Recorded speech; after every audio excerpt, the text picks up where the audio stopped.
Afternoon guys, it's Scott from C2 Renewable Solutions, and we're here on site on a brand new installed system in Ferndale near Bournemouth, and I just wanted to show you what we've done.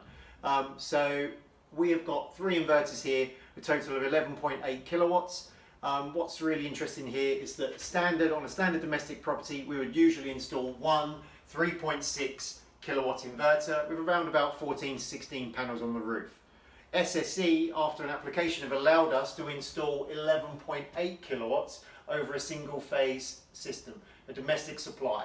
That enabled us to put 3 of the 3.6 inverters on, giving 40 panels on the roof, giving tremendous amounts more of electricity that will be generated through the year. This can happen through any kind of domestic system, and it's brilliant. It just enables us to generate even more electricity for the customer, make a bigger impact on their bills. Okay, nice one. Thanks very much. See you next time.